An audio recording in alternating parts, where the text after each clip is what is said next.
Hello tout le monde, c'est Nessendil pour Poney et Corrigan. Et aujourd'hui on va parler d'un sujet qui me tient à cœur, mais un sujet qui est très difficile, qui est les chevaux de boucherie, l'abattage des chevaux pour la viande. Alors, on va pas commencer la vidéo en faisant, voilà, est-ce qu'on doit manger de la viande? Oui, mais tu fais une vidéo sur le fait de manger des chevaux, mais on mange aussi des vaches et des moutons et des cochons.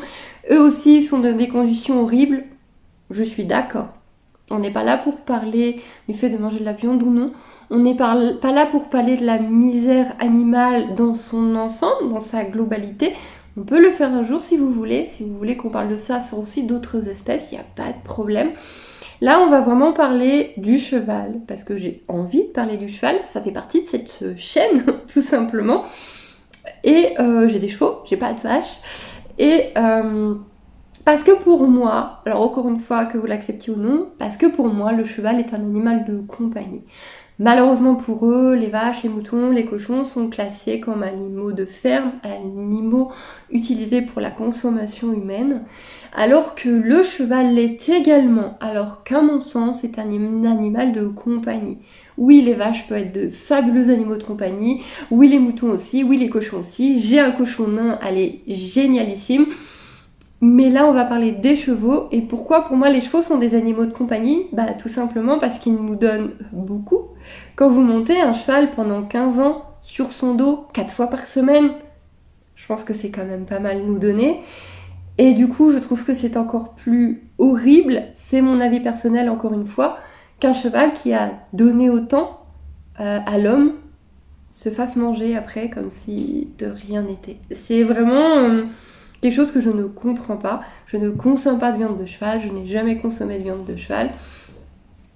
Et ok, vous mangez de la viande de cheval, c'est votre choix personnel. Je ne vais pas me mettre à insulter les gens qui mangent de la viande de cheval. Chacun mange ce qu'il veut, chacun est responsable de son corps et de son alimentation. Maintenant, moi, je ne suis pas du tout amie avec les gens qui mettent leurs chevaux à la boucherie ou qui mettent leurs chevaux à des maquignons, à des vendeurs qui travaillent dans la filiale de la viande de cheval parce qu'ils savent très bien où va finir leur cheval, ils sont pas idiots. Donc là par contre eux ce ne sont pas mes amis du tout. Et en fait je me rends compte qu'il y a beaucoup de fausses informations, de fausses croyances qui circulent. Donc je voulais remettre un petit peu les points sur les i, comme quoi oui le cheval se fait manger, oui les chevaux de club peuvent partir à la consommation humaine, oui les chevaux de course partent à la consommation humaine. Je vois beaucoup de messages passer, ne serait-ce que sur TikTok. Il y a beaucoup de personnes qui dénoncent ça. Et il y a beaucoup de gens qui leur répondent mais non, les chevaux de club ou les chevaux de course, c'est pas vrai, ils se font pas manger. Les chevaux de course et les chevaux de club, ils finissent tous dans des petites prairies de bisounours où on les nourrit de cœur en sucre et ils finissent tous leur retraite aimée et choyée. Alors il y en a, heureusement il y en a, bien sûr, je ne dis pas que tous les chevaux de club et tous les chevaux de course finissent mal, attention. Oui, bien évidemment, il y a des animaux qui sont adoptés après leur travail et qui ont une fin de vie excellente, extraordinaire, j'en connais, j'espère en connaître encore des milliers, bien évidemment. Mais dire qu'il n'y en a aucun qui finit dans l'abattage, qu'ils ont tous une retraite merveilleuse au pays des bisounours, non là, désolé les enfants, mais il faut remettre les pieds sur terre quand même. Je vis en Belgique. On va pas se le cacher, la Belgique est vraiment une plaque tournante du cheval abandonné, de la viande de cheval. La Belgique fournit énormément l'Italie.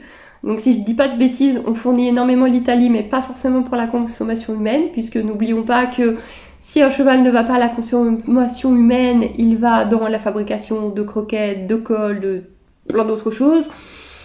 Et par contre, pour la consommation humaine, on en voit beaucoup, par exemple au Japon, qui sont très friands de viande de cheval.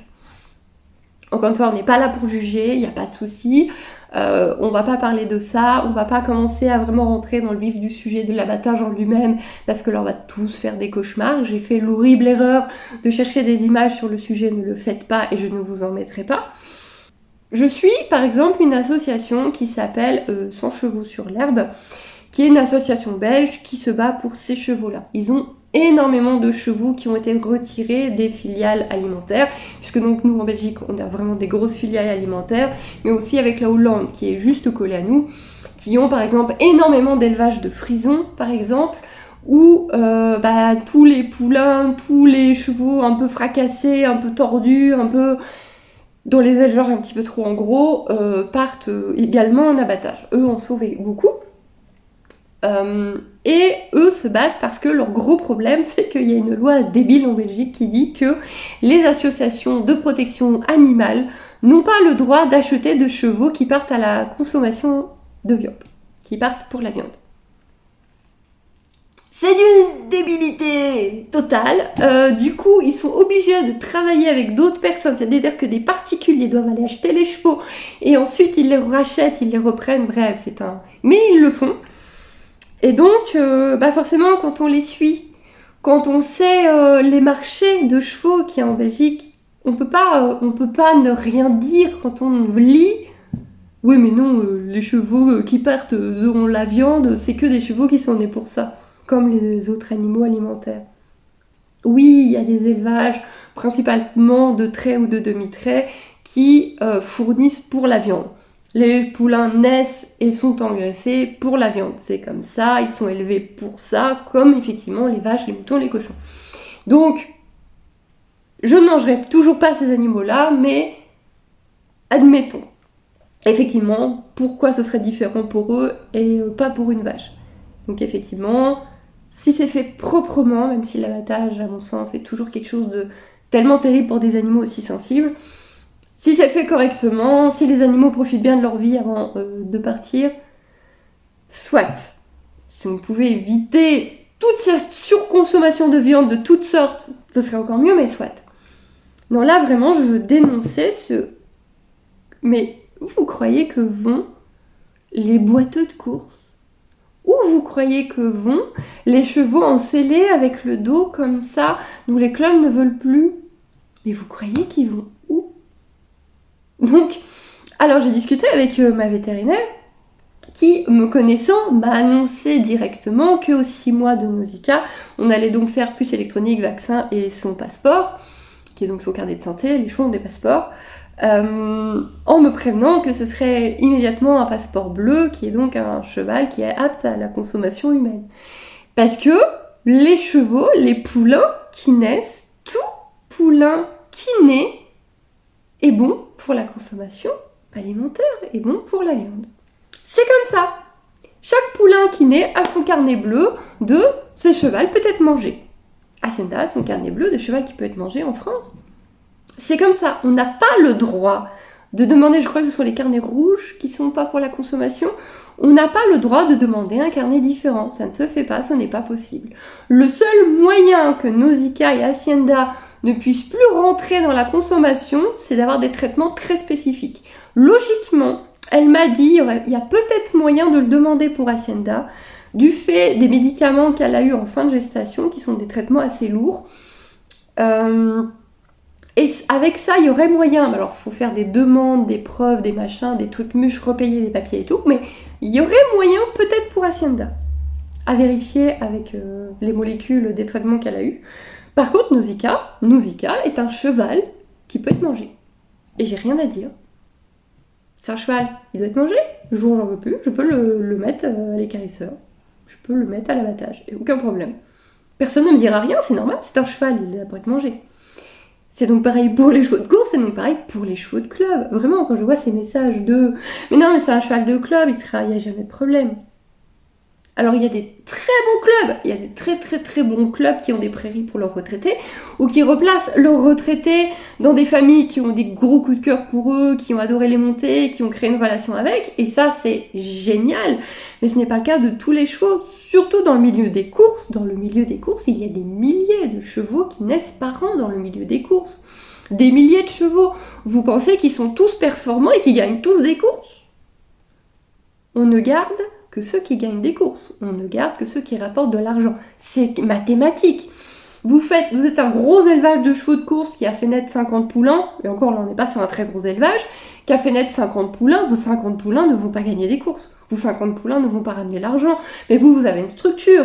Vous avez une structure avec vos poulinières, avec vos autres jeunes qui sont en ce moment en train d'être travaillés. Vous avez tout... vos palefreniers, vos vétos, vos jockeys, vos entraîneurs, vous payez un nombre de personnes monumental, vous payez de l'alimentation, vous payez... Enfin, ça vaut vraiment très cher d'entretenir tous ces chevaux. Vous pensez qu'ils vont garder tous les poulains qui courent à 2 à l'heure? Bah bien sûr que non. Qu'est-ce que vous voulez qu'ils en fassent? Imaginez un élevage qui fait naître 50 poulains par jour, il n'y en a que 10 qui sont performants, et là on est pas mal déjà, mais vraiment performants, qui vont vraiment faire gagner de l'argent. Il y en a 10, ils sont moyens, mais admettons, ils font pas perdre de l'argent, donc on est sympa, on les garde. Mais et les 30 autres, qui eux sont pas du tout assez performants, ou qui sont devenus boiteux très vite, parce qu'on leur monte dessus à 2 ans, 3 ans, ils font leur première course, et donc les tendons, etc., ça prend cher. Ou celui-ci il s'est boité, il s'est blessé parce qu'il s'est trop débattu sur l'arnachement qu'on lui a mis. Et vous croyez qu'on en fait quoi? Vous croyez qu'ils peuvent les garder? Mais franchement, même financièrement, même s'ils le voulaient, ils pourraient pas les garder. Économiquement, on peut pas non plus les garder, sinon on serait envahi de chevaux. C'est vrai qu'au bout d'un moment, il faut faire du tri, Et on en fait quoi de ces chevaux? Alors il y a des associations qui vont les récupérer, qui vont les revendre à des particuliers. Allez, on est très très très gentils. Il y en a 20 qui sont adoptés par des chouettes familles qui vont les garder en chevaux de loisirs. Il en reste encore 10. 10 que personne ne veut, parce qu'ils sont trop boiteux, trop déjà abîmés, trop fous dans leur tête, parce qu'ils ont vrillé à un moment donné où ça a été trop dur pour eux, tout ce milieu. Bah on en fait quoi? Les associations sont blindées. Là, il n'y a plus de particuliers qui a de la place. Bah, c'est quand même assez logique. Alors, je dis pas que c'est bien, puisque je suis contre. Donc, alors attention, je ne propose pas de solution. Je n'ai pas de solution. Je pense qu'il devrait y avoir moins de naissances de poulains dans ces milieux-là. Je pense que... Alors, encore une fois, tout ça, c'est mon avis personnel. Je pense que les clubs doivent gérer leurs chevaux jusqu'au bout, parce qu'un cheval qui a eu des mouflets sur son dos pendant 15 ans, qui a travaillé 4 fois minimum par semaine, il mérite clairement sa retraite. Mais malheureusement, c'est pas toujours le cas. Alors il y a des associations qui se battent pour ça, parce que nous, par exemple, en Belgique, on a le marché Trekkem. Et c'est quoi? Bah, c'est tous les chevaux belges hollandais de cette semaine-là, puisque c'est tous les mercredis. Il y a tellement de chevaux qui ne vont pas se faire manger qu'il y a un marché tous les mercredis avec des chevaux dessus. Et bah, ça passe de main en main, de vendeur en vendeur, de maquignon en maquignon, et ça part à la boucherie le jour même. Voilà, il y a tellement pas de chevaux qui se font manger que ce marché existe toutes les semaines. Pour ne citer que celui-là, parce qu'il y en a aussi en Hollande. Toutes les semaines, il y a des chevaux qui prennent le camion de la boucherie. Et croyez-moi, il n'y a pas que des vieux encellés qui ont sacrifié toute leur vie pour les humains. Il n'y a pas que des jeunes chevaux de course. Il y a des juments avec leurs poulains. Ouais, des mamans avec leurs poulains. Ouais, vous savez ce qu'on fait? Bah, on tue d'abord la maman. Ensuite, on tue le poulain. Parce que si vous tuez le poulain en premier, la mère, elle est tellement folle qu'elle pourrait blesser quelqu'un. Même dans les endroits où on les enferme pour les tuer. Ça devient tellement dangereux qu'il faut d'abord tuer la maman. Ensuite, on tue le poulain parce que c'est un peu plus facile, c'est plus léger. Ouais. Et il y a tous ces chevaux qui sont achetés pour faire plaisir. Je ne sais pas pour qui, mais qui sont achetés, et puis que finalement on n'en veut plus, puis finalement on n'a pas réussi à les revendre parce qu'ils sont un petit peu difficiles, parce qu'ils ont un défaut, parce qu'ils sont boiteux, parce qu'ils ne peuvent pas être montés. Il y a même des poneys, on trouve des Shetland. Ouais, sur ce marché on trouve des Shetland. Ouais, ça au poids, ça fait pas beaucoup de viande, hein, mais c'est toujours 100-200 balles de prix. Hein. Des Shetland à donner, il y en a partout. Hein. Des Shetland où les gens ne veulent plus, les enfants ont grandi, il y en a partout. Hein. Ça c'est régulier. Alors, cette vidéo est juste une vidéo informative. Je n'ai pas de solution. Je n'ai aucune solution. À mon échelle, je n'ai pas de solution. À votre échelle, je sais que vous n'avez pas de solution. J'espère pouvoir une fois dans ma vie, au moins une fois dans ma vie, sauver un cheval de ces marchés. Un cheval ou un poney, quel que soit son âge, je m'en fous. J'espère pouvoir le faire une fois dans ma vie, ça me tient vraiment à cœur, je veux vraiment le faire. Mais voilà, il n'y a pas 36 solutions. Les solutions, c'est permettre aux associations d'acheter ces chevaux-là, parce que c'est quand même plus facile que les particuliers y aillent eux-mêmes, parce que forcément, quand tu arrives sur ces marchés-là, tu es tout de suite catalogué. On sait très bien que tu fais pas partie des vendeurs habituels. Et on sait très bien qu'on va te gonfler les prix, qu'on va se foutre de ta gueule, que ouais, ils veulent sauver les pauvres petits chevaux, allez vas-y on lui double le prix, allez ils veulent tellement prendre un cheval, ils vont le payer. Et c'est compliqué, mais je veux juste, en fait cette vidéo informative est juste là pour dénoncer que oui les chevaux sont considérés comme de la viande, ils ne sont toujours pas considérés comme des animaux de compagnie, et qu'il faut arrêter de croire qu'on est dans un monde de bisounours où les chevaux ne partent pas dans la chaîne alimentaire puisqu'ils naissent dans la chaîne alimentaire. Nausicaa, à 4 mois, que j'ai fait naître, moi qui suis contre tout ça, est dans la chaîne alimentaire. Donc, informez, faites ce que vous pouvez à votre échelle. Déjà, si plus personne mangeait de viande de cheval, forcément, il n'y aurait plus de vente d'ânes de chevaux pour la viande. Au moins, il y en aurait moins, parce qu'on les utilise malheureusement également pour créer d'autres viandes, d'autres croquettes, même de la colle. Donc, mais il y en aurait déjà moins. Et je sais pas quoi vous dire de plus, juste que ça me rendait folle. Alors je suis désolée, je vous ai cassé vos rêves de bisounours, ça c'est pas sympa de ma part. C'est vraiment pas sympa de ma part, mais je voulais vraiment dénoncer ces milieux où le cheval n'est qu'un objet, le cheval n'est qu'un outil de travail. Et vraiment déjà, si on arrêtait de penser qu'un cheval c'est juste une moto ou un vélo, qu'on arrêtait de penser qu'un cheval ça sert juste à avoir un cavalier sur son dos, déjà je pense que le milieu aurait une progression phénoménale. Quand on arrêtera de penser qu'un cheval c'est juste fait pour porter un cavalier, je pense que on aura réussi à changer vraiment, vraiment beaucoup de choses.